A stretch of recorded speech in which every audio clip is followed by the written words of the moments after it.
Bonjour à toi. Dans cette petite vidéo, laisse-moi te montrer la voix de... Non. Non, je peux pas.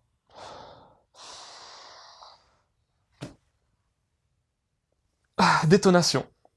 Oh ben non, finalement, no problème.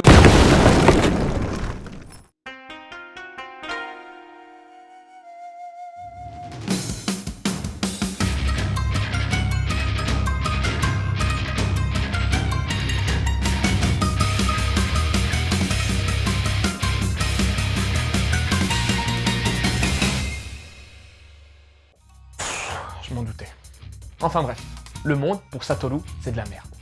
Il est un peu en mode zombie. Il ressent rien, il a aucun but ni rêve, il faut rien de ses journées.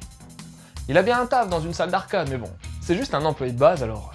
Ah si, une fois par semaine, le mercredi si tu veux tout savoir, il entend une balle frapper le mur. C'est son voisin qui l'appelle. Lui, c'est Segawa Genji, un papy grabataire qui veut parler un peu de temps à autre. Mais ce petit pépé, il a une particularité. Ouais, c'est un ex-yakuza. Et de fil en aiguille, Segawa va proposer un deal assez chelou à Satoru. Pour faire simple, il lui filera 5 millions de yens, ça fait pas loin de 40 000 boules grosso merdo, à condition que Satoru lui permette de mettre fin à ses jours dignement, comme un yakuza, avec une jolie balle dans la tête. Attends, c'est pas tout. Il devra donc le tuer, mais aussi, si le cœur lui en dit, apporter une offrande aux familles des victimes de Segawa. Alors il cogite le Satoru, mais bon. Vu à quel point sa vie est dénuée d'intérêt, il va finir par accepter. Mais ce que Satoru n'envisageait pas, c'est que ce serait le point de départ d'un road trip plutôt sanglant.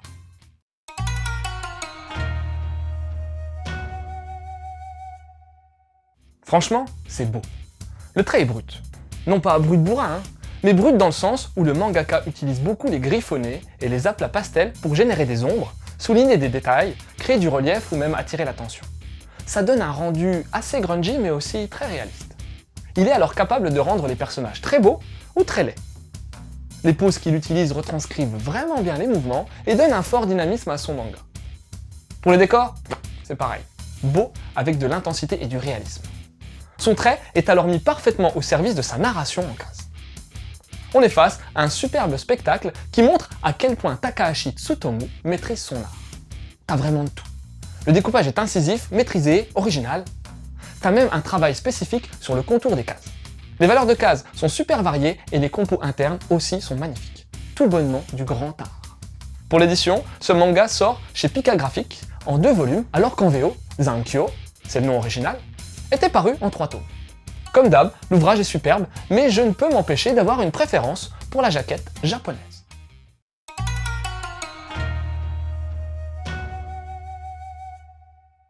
Alors, essaye de bien retenir le nom de ce mangaka si auparavant il t'était inconnu. Takahashi Tsutomu. Il fait partie des grands talents du manga, pas assez mis en avant en France, et pourtant, si on regarde bien, bon nombre de ces mangas ont été édités chez nous. Alive, Sky High, à ne pas confondre avec Sky High Survival, Blue Heaven, Bakuon Retto, Soul Keeper et même Sido, encore en cours chez nous, même si la série semble en pause depuis un long moment.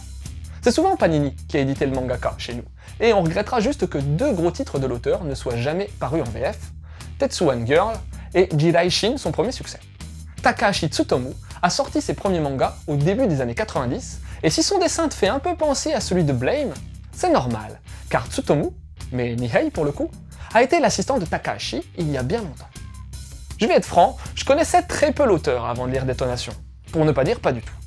Et hormis 2 ou 3 de ces mangas que je connaissais seulement de nom, son univers m'était totalement inconnu. Et tu sais quoi? J'ai plus qu'une envie, découvrir toute sa bibliographie. J'ai vraiment beaucoup apprécié Détonation. Graphiquement d'abord, puisque c'est vraiment le style de dessin et de réal qui me parle. Les persos sont très pertinents, avec une réelle identité pour chacun. Je t'ai déjà parlé du héros que tu vas voir évoluer au fil des chapitres, passant de passif à actif, en laissant parler la colère qu'il a en lui et en franchissant un cap après avoir buté le Yakuza. Mais t'as tout un tas d'autres persos hyper forts. Le vieux Yakuza, même si on ne verra pas beaucoup au final, mais aussi tous les autres personnages rencontrés, et surtout Daigo, l'assistante, d'un clan Yakuza qui accompagnera Satoru pour le meilleur et pour le pire. Car l'essence même de la narration, c'est le road trip, c'est-à-dire un périple en voiture qui conduira notre jeune couple à rencontrer tout un tas de malfrats, mais qui leur permettra aussi de faire face à leurs doutes, et aussi leurs responsabilités. Ouais, je suis un peu mystérieux, mais j'ai peur de t'en dire trop et te gâcher le plaisir. Détonation en ce sens est vraiment bien équilibré avec un rythme narratif hyper mature. Ici, c'est pas de l'action à tout va, et pourtant, c'est frénétique. J'ai oublié de t'en parler, mais ce manga est pas à mettre entre toutes les mains car, tu l'auras compris, c'est parfois assez sanglant, mais tu retrouveras également une petite dose de sexe disséminée ça et là. Mais attention, me fais pas dire ce que j'ai pas dit. Ce titre a aussi un aspect psychologique très poussé avec les persos, ça j'en ai déjà parlé, mais aussi et surtout avec un regard sur la mort et son rôle assez intéressant, notamment avec le personnage de Segawa, mais pas que.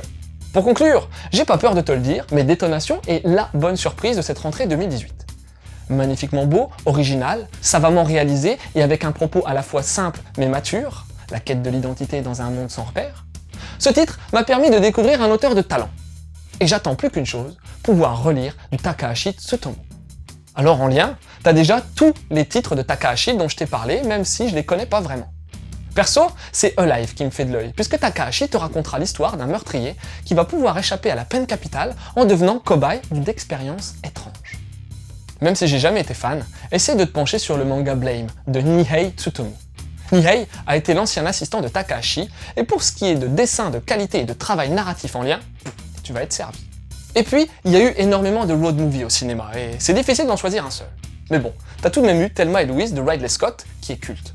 Pour le coup, Thelma et Louise vont parcourir l'Amérique afin d'échapper aux forces de l'ordre après un accident de parcours. Voilà, c'était Lou, j'espère que cette petite chronique t'aura donné envie de lire Détonation. Je te laisse et continue de suivre la voie du manga.